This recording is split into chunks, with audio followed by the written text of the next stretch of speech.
मुस्कान कुमारी, ये जो तुम्हारा रोल नंबर का फॉर्मेट है, ऐसा फॉर्मेट हम बताए थे, कैसा फॉर्मेट बताए थे? Roll number without space dash, फिर आईडी अगर है तो फिर डैश और फिर नेम। ब्रैकेट में लिखने के लिए तो नहीं बोले थे। कैमरा ऑन करो, राजीव और मुस्कान।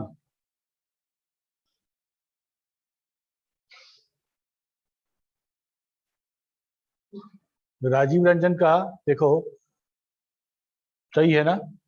Role number 27-6699 Rajiv Ranjan. यही फॉर्मेट सबका होना चाहिए, यही फॉर्मेट सबका होना चाहिए। और मुस्कान, तुमको सुनाई नहीं दिया? बोले कैमरा ऑन करने के लिए ना, वीडियो ऑन करो।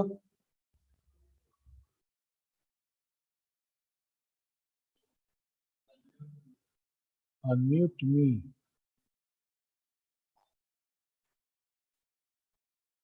हम म्यूट किए ही नहीं है तो कैसे अनम्यूट करेंगे?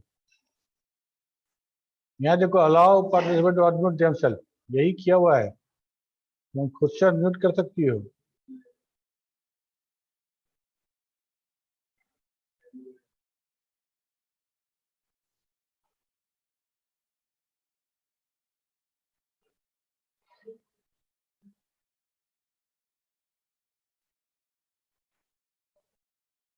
कैमरा ऑन करो, नहीं तो हम क्लास से तुमको रिमूव कर देंगे। कैमरा ऑन के बगैर क्लास नहीं लेंगे। पिछले क्लास में हम ये सब क्लियर कर चुके हैं, तो हम शुरू करते हैं इधर, तब तक तुम कैमरा ऑन करो। तो हम लोग डेटा और इंफॉर्मेशन, डेटा बिकम इंफॉर्मेशन कैसे? तो प्रोसेसिंग से। डेटा प्रोसेसिंग होगा तो डेटा इंफॉर्मेशन में कन्वर्ट हो जाएगा। ठीक है, तो डेटा प्रोसेसिंग क्या होगा? तो data processing series of work है, जिसके लिए हम एक सॉफ्टवेयर को यूज करते हैं। उसी सॉफ्टवेयर को बोलते हैं डेटाबेस मैनेजमेंट सिस्टम। ठीक है,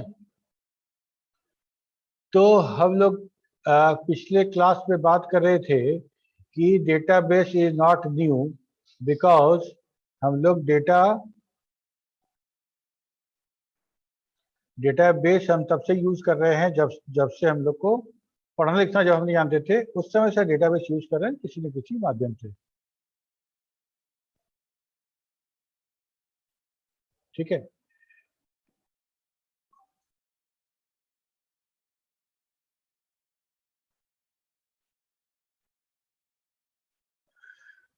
तो अगर हम बात करें कि डेटाबेस जब नहीं था, जब नहीं था, हाँ तो ठीक है, तो डेटाबेस हो गया। तो डेटाबेस का एक डेफिनेशन देख लेते हैं हम लोग। Database is a shared collection of logically related data in the systematic manner. Logically related कहने का मतलब ये कि डेटा, अगर हम डेटाबेस की बात कर रहे हैं तो data should be logically related. अगर रोल नंबर तुम्हारा है तो उस रिकॉर्ड में नाम भी तुम्हारा होना चाहिए। तो your roll number, your name is related ना, your name and your father's name is also related. Logically related data होना चाहिए, और all the data should be stored in the systematic manner so that it create a information for us that can easily be accessed, managed and updated। वो data आराम से update हो सके, manage हो सके, और जब चाहे, जब हमको लगे कि वो डेटा मॉडिफाई होना चाहिए, डिलीट होना चाहिए, वो सब काम हम कर सके। A database may contain several records and one record may contain several fields। क्या मतलब इसका? एक रिकॉर्ड है जिसमें हमको पता है कि roll number, name, father's name और तुम्हारा बैच, एक रिकॉर्ड है ना। एक इंफॉर्मेशन मिल रहा है कि रोल नंबर, इस रोल नंबर के स्टूडेंट का नाम ये है, उनके पिताजी का नाम ये है, और ये बीसी या बीबीएम बैच का है। ठीक है, ये इंफॉर्मेशन मतलब एक कंप्लीट रिकॉर्ड मल्टीपल फील्ड से बना है। एक रोल नंबर फील्ड है, एक फील्ड है मेरा नेम, दूसरा फील्ड है मेरा फादर्स नेम, और एक और फील्ड है बैच। समझ में आ रहा है? तो डेटाबेस में contain several records and several records and one records may contain several fields. ठीक है, डेटाबेस का एग्जांपल का बात करें तो स्टूडेंट डेटाबेस हो सकता है, एम्प्लॉय का डेटाबेस हो सकता है, अकाउंट का डेटाबेस हो सकता है, या कस्टमर का डेटाबेस हो सकता है, प्रोडक्ट का डेटाबेस हो सकता है। वैसे डेटाबेस कितना भी बना सकते हैं। ठीक है, Abhishek Kumar roll number 136, video on करिए। वीडियो ऑन रहेगा सबका। अब यहाँ देखो, ये रिकॉर्ड है कुछ, 1 2 3 4, टोटल 1 2 3 4 रिकॉर्ड है। किसी एक रिकॉर्ड को अगर कंसीडर करो तो इसमें कौन कौन सा फील्ड है? रोल नंबर है, नेम है, फादर्स नेम है, बीसीए मतलब कोर्स है, एड्रेस है, फोन नंबर है। तो हम लोग क्या बोल रहे हैं कि एक रिकॉर्ड मल्टीपल फील्ड से मिलकर बनता है। ठीक है, तो database is a shared collection of logically related data. ये तो डेटाबेस समझ में आ गया। डेटाबेस मतलब लॉजिकली रिलेटेड डेटा। ओके, अब हम बात करते हैं डीबीएमएस के बारे में। डेटाबेस समझ में आ गया, डेटा समझ में आ गया, डेटा इंफॉर्मेशन, डेटा प्रोसेसिंग, ये सब टर्म क्लियर है सबको। हम अंतर्यामी नहीं है, बोलोगे तभी समझ में आएगा हमको। हम लोग बोल रहे हैं डेटा प्रोसेसिंग होता है डेटा पे, तब वो इंफॉर्मेशन बन जाता है, और सेम तरह के डेटा का कलेक्शन डेटाबेस कहलाता है। ये सब टर्म क्लियर है कि नहीं? पानी छींटना पड़ेगा तब बोलोगे क्या?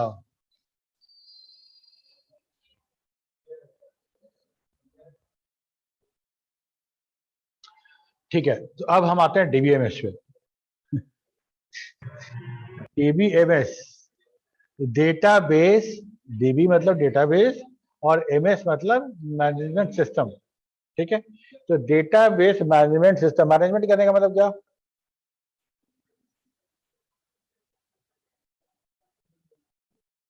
किसी चीज को मैनेज करना, क्या मतलब?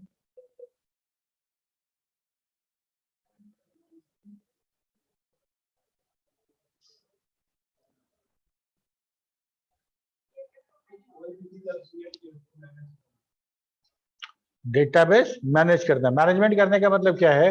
अगर हम किसी ऑर्गेनाइजेशन की बात करें तो वहां पे मैनेजर का काम ये होता है कि वो ऑर्गेनाइजेशन ठीक से चले। ठीक है, तो मैनेज करने का मतलब कि जो काम नहीं हो रहा है उसको काम को किसी तरह से करवा दें। अगर हमारे पास स्टाफ कम है तो स्टाफ को हायर करवाएं, जो स्टाफ ज्यादा अच्छा से काम नहीं कर रहा है उसको बाहर भी निकाल दें। ठीक है, तो मैनेजमेंट यही होता है।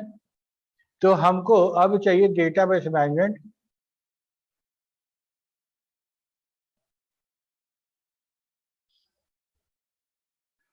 हमने किसी को नहीं रख रखा है, पता नहीं क्यों दे रहा है, ये कुछ इश्यू है। एक बार डिस्कनेक्ट करके फिर से कनेक्ट करो मुस्कान, तुम्हारा तो आ ही रहा है अनम्यूट, अनम्यूट करने के लिए।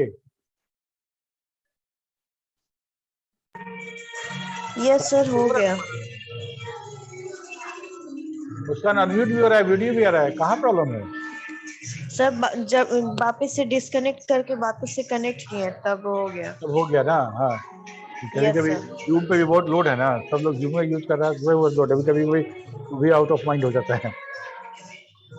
ठीक है, ओके, तो डेटाबेस मैनेजमेंट सिस्टम समझ में आया। तो our database management system DBMS is a software designed to create, store, retrieve and manage the data in the database. ठीक है, एम्प्लॉय को हायर करना नहीं काम हो रहा है तो अगर कोई रिकॉर्ड हमको नहीं चाहिए तो उसको निकाल भी देना।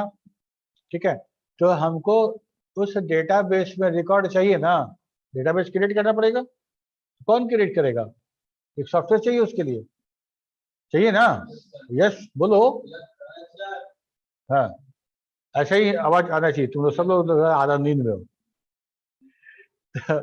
तो क्रिएट करने के लिए, उसको स्टोर करने के लिए, उसको रिट्रीव करने के लिए, मतलब हम बोलें कि भाई रोल नंबर 25 किसका है, तो हमको डेटाबेस से रिप्लाई मिलना चाहिए। ठीक है, कि रोल नंबर 25 उसका है जो आधा नींद में है, पूछो तो नहीं बोलता है। ऐसा है कोई क्या? समझ में आ रहा है बात? तो हमारा डीबीएमएस तो समझ में आ गया, डेटाबेस समझ में आ गया। तो डेटाबेस मैनेजमेंट सिस्टम एक सॉफ्टवेयर है जो उस डेटाबेस को क्रिएट करने, मैनेज करने, रिट्रीव करने और उस पे अप्लाई होने वाले सारे काम के लिए वो सॉफ्टवेयर यूज होगा। ठीक है। अदर देन फॉक्सरो, फॉक्सरो हमारा क्या है? डीबीएमएस सॉफ्टवेयर है ना, डीबीएमएस एप्लीकेशन सॉफ्टवेयर है। Other than FoxPro there are many ready-made general purpose DBMS software available.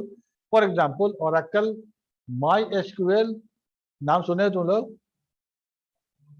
SQL server, DB2, ये सारा का सारा डेटाबेस है जिसपे तुमको भविष्य में काम करना है।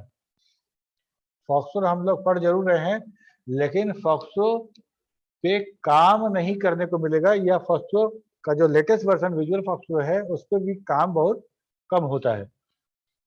ठीक है। हम लोग को डेटाबेस सिखाने में फॉक्सो बहुत मदद करेगा, क्योंकि बहुत इजी हैंडल होने वाला डेटाबेस है, और हमको डेटाबेस का कंसेप्ट जो है, ठीक है, डेटाबेस का कंसेप्ट कैसे काम होता है, क्या क्या होता है, वो हम लोअर लेवल में बड़ा आराम से सीख सकते हैं यहाँ पे। ठीक है।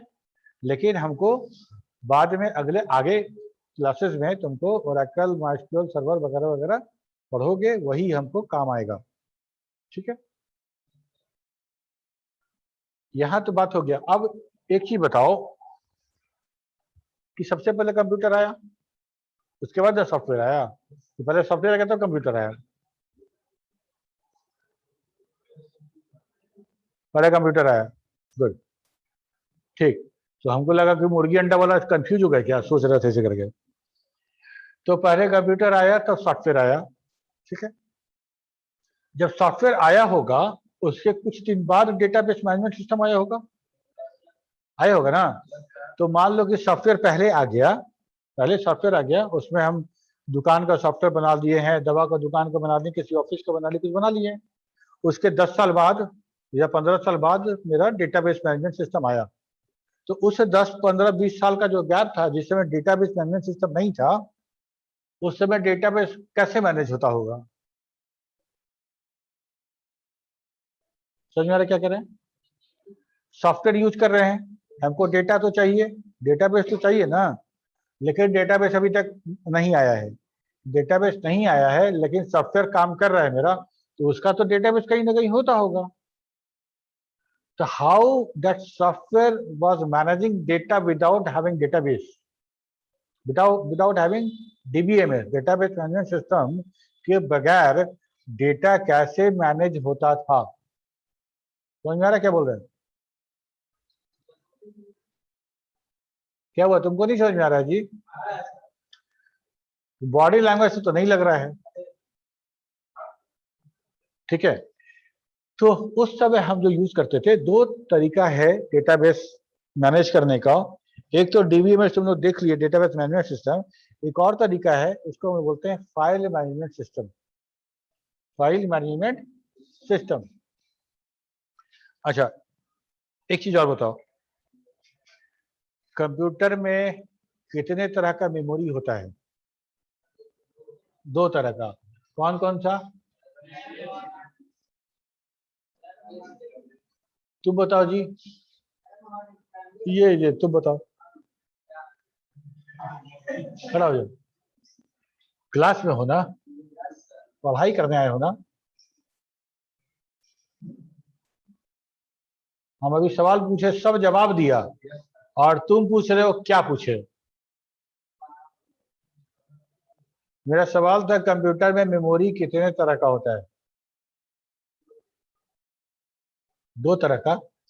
दो तरह का? कौन कौन सा? अच्छा, क्या अंतर है दोनों में?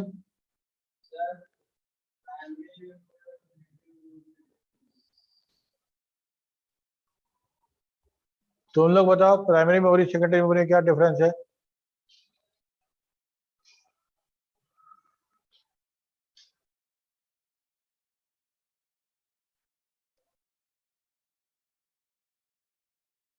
प्राइमरी मेमोरी का एग्जांपल दो।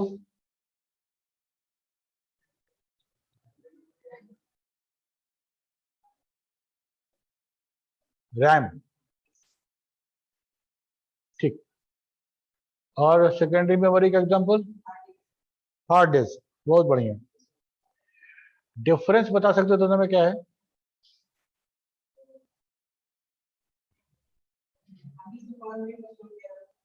हाँ बिल्कुल, फर्स्ट क्लास। बैठ जाओ, तुम खड़े रहोगे, तुम बैठ जाओ। प्राइमरी मेमोरी सेकेंडरी मेमोरी अंतर यह है कि प्राइमरी मेमोरी वोलाटाइल होता है। वोलाटाइल होने का मतलब कि उसमें कुछ परमानेंट स्टोर नहीं हो सकता। अभी जैसे हम लोग बात कर रहे हैं, ये स्क्रीन चल रहा है और मेरा ऑपरेटिंग सिस्टम भी काम कर रहा है और मेरा यहाँ पे पावर पॉइंट भी चल रहा है। ये सारा का सारा पहले जब तक नहीं रन कर रहा था तो मेरे हार्ड डिस्क में कहीं पे था, और जैसे ही रन कराए तो एज ए प्रोसेस वो हमारे रैम में चला आया और एग्जीक्यूशन स्टार्ट हो गया उसका।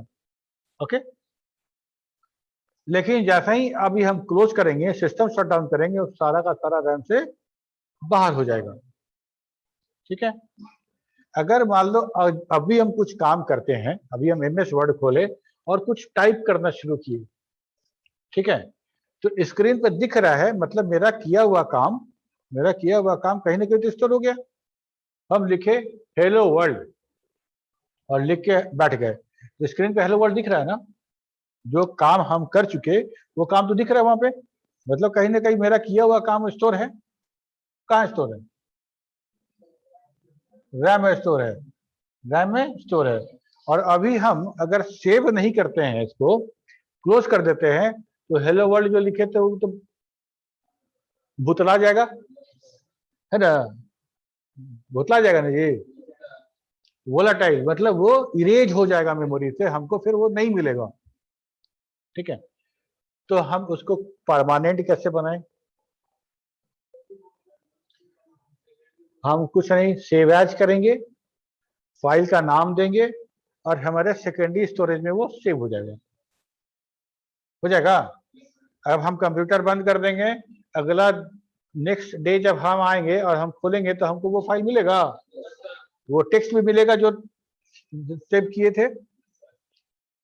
इसका मतलब ये हुआ कि हम अगर किसी डेटा को परमानेंट स्टोर करना चाहते हैं तो हमको फाइल बना के हार्ड डिस्क पे स्टोर करना पड़ेगा। क्या किसी डेटा को या किसी भी फाइल, किसी चीज को हम परमानेंट स्टोर बिना फाइल के कर सकते हैं क्या? नहीं कर सकते। हमको फाइल में ही सेव करना पड़ेगा, चाहे वो MP3 गाना का फाइल हो, MP4 मूवी का फाइल हो, चाहे डॉक्यूमेंट का डॉक फाइल हो, टेक्स्ट फाइल हो, जिस तरह का फाइल हो, but all the data you want to save permanently should be in the file. Clear है बात? एक और एक मात्र तरीका है परमानेंट स्टोर करने का कि वो सारा डेटा एक फाइल में लिखा होना चाहिए और फाइल का एक नाम होगा और परमानेंट स्टोरेज हार्ड डिस्क में, पेन ड्राइव में वो सेव होगा। ये बात समझ में आ रही है सबको? गुड।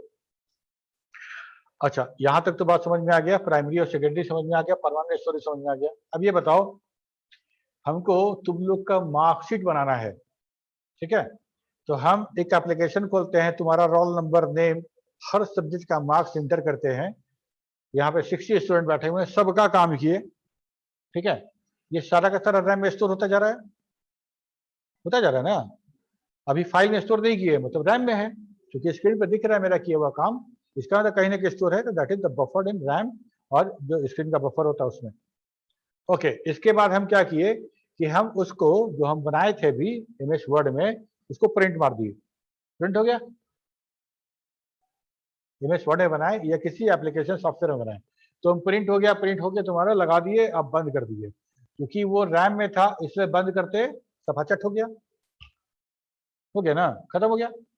तुम उधर से आके सर सर सर मेरा नाम गलती लिखा गया है, मेरा नाम गलत लिखा गया है, क्या मेरा नंबर गलत चढ़ा दिया, तो हमको क्या करना पड़ेगा? उस 60 डेटा फिर से टाइप करना पड़ेगा, ठीक है।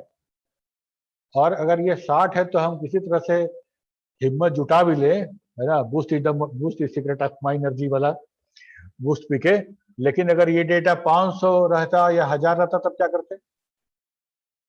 डेटा बार बार इंटर करना संभव तो नहीं है, तो हमको एक बार डेटा इंटर किए तो स्टोर होना चाहिए वो डेटा, स्टोर हो जाना चाहिए। तो स्टोर कैसे होगा परमानेंटली? किसी न किसी फाइल में होगा ना, किसी किसी फाइल के रूप में स्टोर होगा ना जी। तुम लोग भी वहां से बोलो ताकि हमको लगे कि वहां भी बच्चा लोग बैठ के पढ़ रहा है।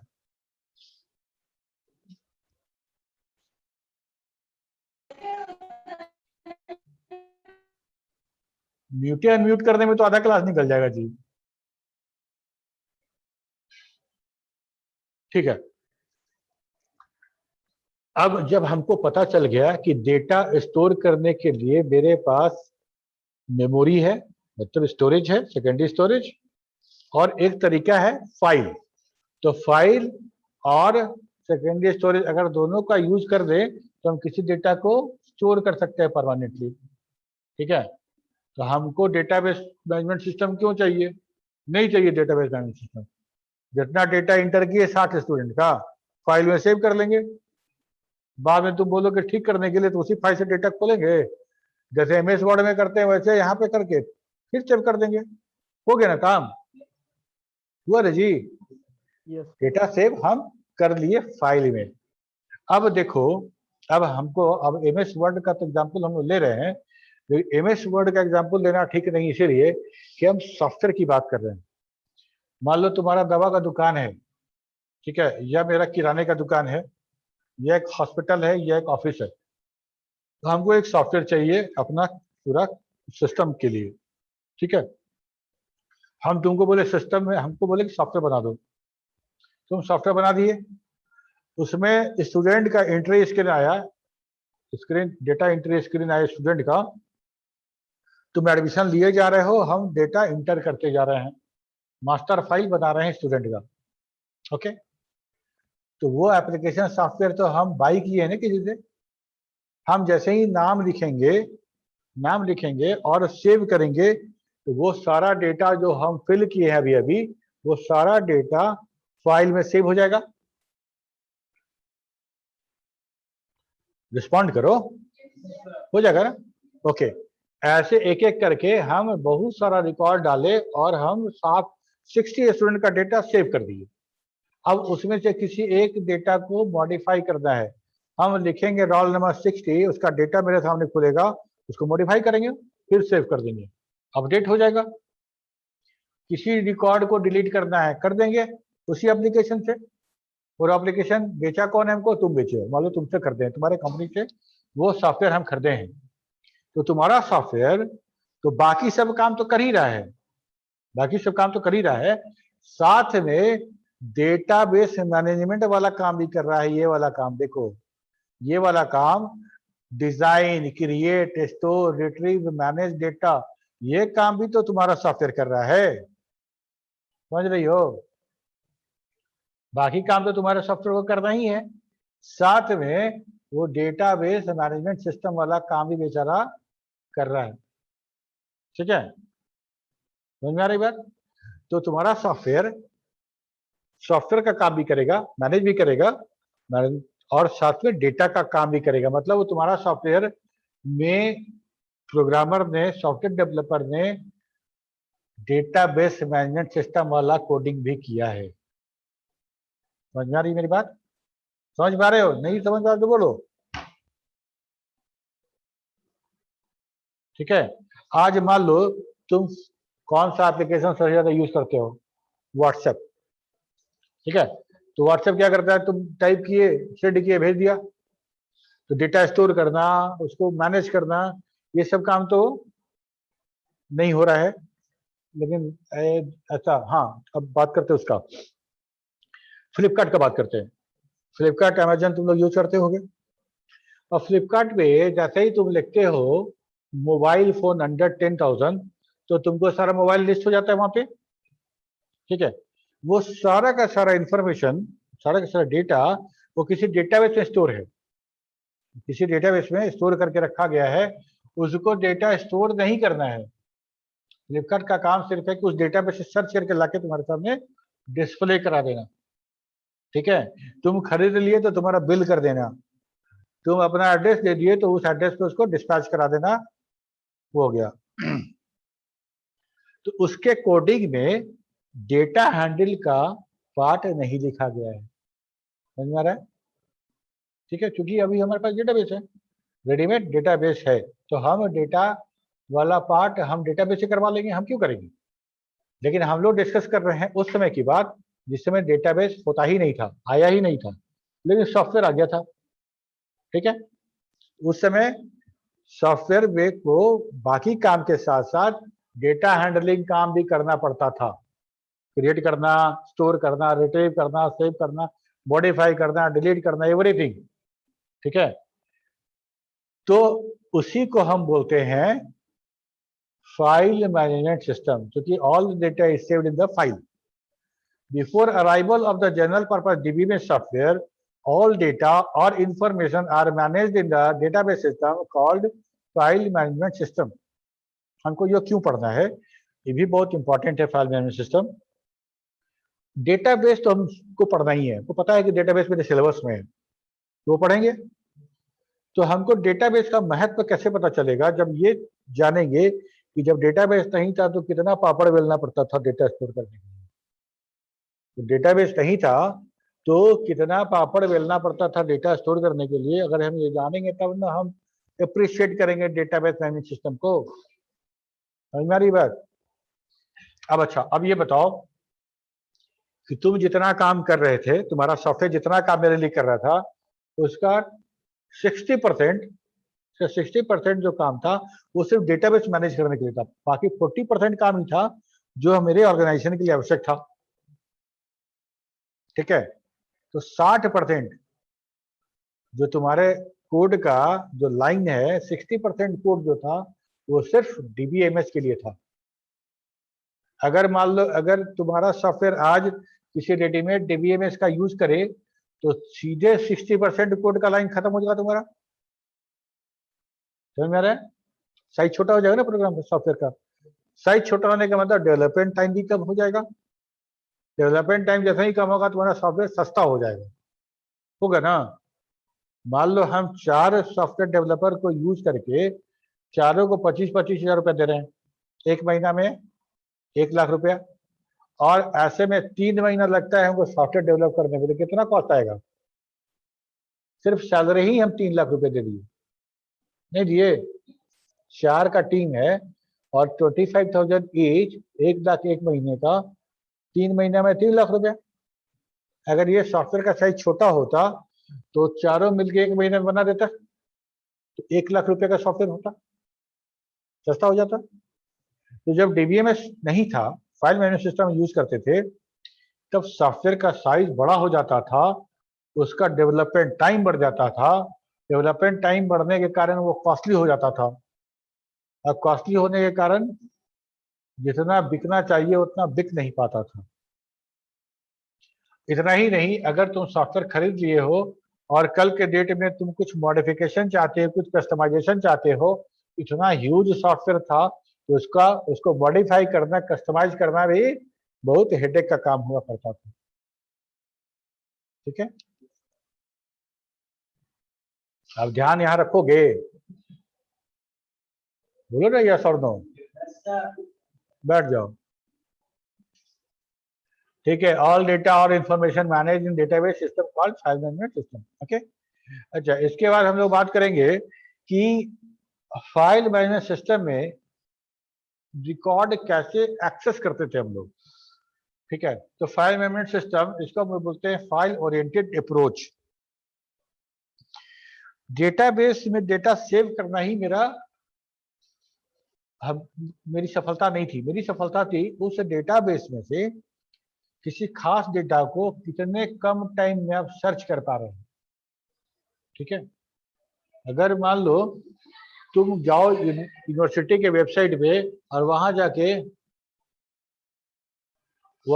तुम अपना रिजल्ट देखना चाहो, रोल नंबर एंटर करोगे तो तुम्हारा फटाक से रिजल्ट आ जाना चाहिए।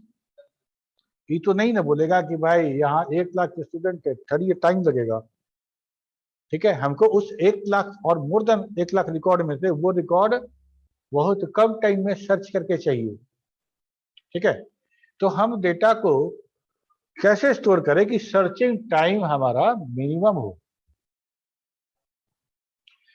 तो हम रिकॉर्ड बाय रिकॉर्ड कैसे स्टोर करते हैं उस बारे में बात करेंगे। उसी को बोलते हैं कि फाइल ओरिएंटेड अप्रोच क्या क्या था डेटा सेव करने का।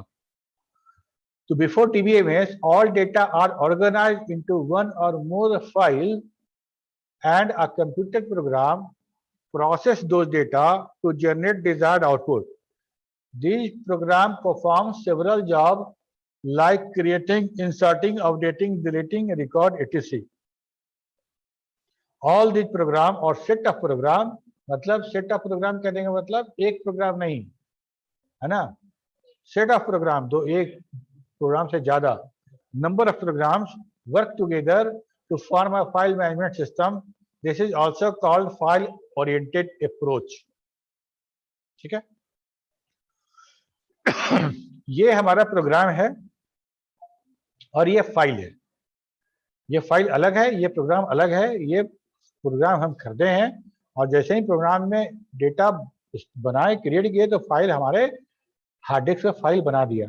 बाद में इसी फाइल को रीड करके हमको इंफॉर्मेशन प्रोवाइड किया जाएगा। ठीक है। जैसे देखो एक ये लाइब्रेरी मैनेजमेंट सिस्टम पे एक सॉफ्टवेयर बनाया गया था। यहाँ पे ऐसा इतना सारा enter the student information, modify, delete student, ये तीन स्टूडेंट के लिए, फिर बुक का इंफॉर्मेशन इंटर करना है, मॉडिफाई करना है, डिलीट करना है इशू। तो इस तरह का सॉफ्टवेयर हमको मिलेगा, हम 22 खरीद के लाते हैं। ये तो काम करेगा ना, सब सारा काम करेगा। ओके, इस तरह का स्क्रीन आएगा। स्टूडेंट आईडी इंटर कीजिए, नेम इंटर कीजिए, बैच और सिक्योरिटी मनी इंटर कीजिए और यहाँ पे जैसे इंटर कीजिएगा यहाँ पे सेव आएगा, सेव कर लेंगे इसको, ये डेटा सेव हो जाएगा। ठीक है। अब यहाँ पे जब डेटा सेव होगा फाइल में वो कुछ ऐसा दिखेगा। ठीक है। ये फाइल, ये सारा डेटा तुम पढ़ भी नहीं सकते, कुछ डेटा बाइनरी इंफॉर्मेशन में है और ये फाइल में सेव हो गया। नाम था स्टूडेंट, जिसको नोटपैड में खोले हैं। Right click open with notepad, अगर किसी को करते हो तो नोटपैड में खुल जाएगा। यही मेरा फाइल मैनेजमेंट वाला डेटा बेस है जो फाइल में डेटा सेव है। ठीक है। इसके बाद हम लोग देखेंगे कि जब फाइल मैनेजमेंट सिस्टम था तब, और यही नहीं बिल्कुल अभी भी, हम कितने तरह का फाइल हम बनाते थे। क्योंकि अब जो हम बात करेंगे तो फाइल बनता नहीं है, फॉक्सट्रॉट में ऑब्वियसली बनता है फाइल, लेकिन अब आज के करंट डेटाबेस की बात करें तो सारा का सारा डेटाबेस जिस फाइल में सेव है वो डेटाबेस जानता है और वो हमारे सामने सिर्फ टेबल के फॉर्म में रहता है। ठीक है। तो अगर हम बात करें file management system have following types of file. पहला फाइल है मास्टर फाइल। मास्टर फाइल कहने का मतलब ऐसा फाइल जिसका डेटा ऑलमोस्ट फिक्स है, कभी चेंज नहीं होगा। जैसे तुम लोग एडमिशन लिए, तुम्हारा सारा का सारा डेटाबेस मेरे पास आ गया, जिसमें हम तुम्हारा रोल नंबर, तुम्हारा आईडी, तुम्हारा name, father's name, address, phone number, batch सब उसमें स्टोर कर दिए। ठीक है। अब हमको कुछ भी काम करना होगा, तुम्हारा फी के लिए कुछ डेटाबेस बनाना होगा, तो हम सिर्फ मास्टर फाइल से तुम्हारा रोल नंबर लेंगे और हम बना देंगे। दोनों कंबाइन करेंगे तो सारा डिटेल मिल जाएगा। लाइब्रेरी का डेटाबेस बनाना है तो हमें मास्टर फाइल से तुम्हारा सिर्फ रोल नंबर देंगे। ठीक है। और हम लाइब्रेरी मैनेजमेंट सिस्टम में उसको यूज कर देंगे। तो master file it contain all current data relevant to application. This is the main file on which all the operation perform. These data are permanent type and rarely change. ठीक है। तुम bank में गए account खोलने के लिए, ठीक है, बैंक में गए अकाउंट खोलने के लिए, पासबुक के पहले पन्ने पे तुम्हारा नाम लिखा हुआ है, अकाउंट नंबर लिखा गया है, फादर्स नेम लिखा गया है, पैन नंबर लिखा गया है, IFSC कोड लिखा गया है, ये सब लिखा हुआ है। ठीक है। ये तुम रोज पैसा जमा करोगे निकालोगे, क्या ये इंफॉर्मेशन चेंज होगा? नहीं चेंज होगा। ये बहुत रेयर चेंज होता है। मान लो एड्रेस चेंज हो गया मेरा, तो हम एप्लीकेशन लिख कर एड्रेस चेंज करा लिए। ठीक है। तो ये हमारा, ये जितना डेटा होता है मास्टर फाइल में सब परमानेंट टाइप होता है और रेयरली चेंज होता है। उसके बाद आता है दूसरा ट्रांजेक्शन फाइल। ट्रांजेक्शन फाइल मतलब सारा का सारा ऑपरेशनल फाइल। लेन देन, हिसाब किताब, सब कुछ। ठीक है, पासबुक के पहले पन्ने पे जो डेटा आया वो मास्टर फाइल का है। पन्ना पलटते हैं, इतना डेट में इतना जमा, इतना डेट में इतना निकाला, ये सब जो डेटा है वो तो डेटा चेंज होगा ना, वो डेटा चेंज होता रहेगा। ठीक है, वो सारा का सारा ट्रांजेक्शन फाइल हो गया, वो सारा का सारा ट्रांजेक्शन फाइल हो गया। तुम बिग बाजार में गए, ढेर सारा सामान खरीद लिए वहां पे, ठीक है, ढेर सारा सामान खरीद लिए, बिस्किट खरीद लिए, सर्फ खरीद लिए, आटा खरीद लिए, चावल खरीद लिए, ये सारा का सारा ट्रांजेक्शन फाइल बन गया। मास्टर फाइल क्या था? जितना प्रोडक्ट उसके कंपनी में है, उसके स्टोर में है, सारा का सारा उसके कंप्यूटर में, सारा डेटाबेस में है, सारा सारा बिस्किट और आटा दावल सब है, वो मास्टर फाइल है। उसी मास्टर फाइल से तुम्हारा ट्रांजेक्शन फाइल बन गया। ठीक है, तो जो हम लोग बिजनेस कर रहे हैं, जो लेन देन कर रहे हैं, वो सारा का सारा जो डेटा है कहाँ स्टोर होगा? वो ट्रांजेक्शन फाइल में स्टोर होगा। ठीक है, it contain all detail of transaction such as the purchase detail, sale detail, fee detail, etc। तुम आज फर्स्ट इंस्टॉलमेंट जमा कीजिए करोगे, कल सेकंड इंस्टॉलमेंट जमा करोगे, 2 महीने बाद थर्ड इंस्टॉलमेंट, ये वाला जो हुआ तुम्हारा फी का, ये क्या, कौन सा टेबल हुआ, कौन सा डेटाबेस हुआ? ट्रांजेक्शन या मास्टर? Transaction, very good. यहाँ पे एक बात और है कि अ ट्रांजेक्शन में change some field value of master file. Master file में का कुछ वैल्यू ट्रांजेक्शन होने से चेंज हो सकता है। कैसे? हमारा जो बैंक का जो मास्टर फाइल होता है ना, उसमें करंट डेबिट बैलेंस लिखा रहता है। करंट डेबिट बैलेंस मतलब अभी मेरे अकाउंट में कितना पैसा है, वो मास्टर फाइल में रहता है। ठीक है, अब हम जैसे ही एक ट्रांजेक्शन करते हैं कि 500 रुपया तुमको दे दिए, ट्रांजेक्शन जनरेट हुआ, ट्रांजेक्शन हो गया 500 रुपये का। तो ये ट्रांजेक्शन होने से क्या मेरा डेबिट बैलेंस जो था वो घटेगा कि नहीं घटेगा? घट जाएगा। और वो कहाँ था? मेरे मास्टर फाइल में था। ठीक, अब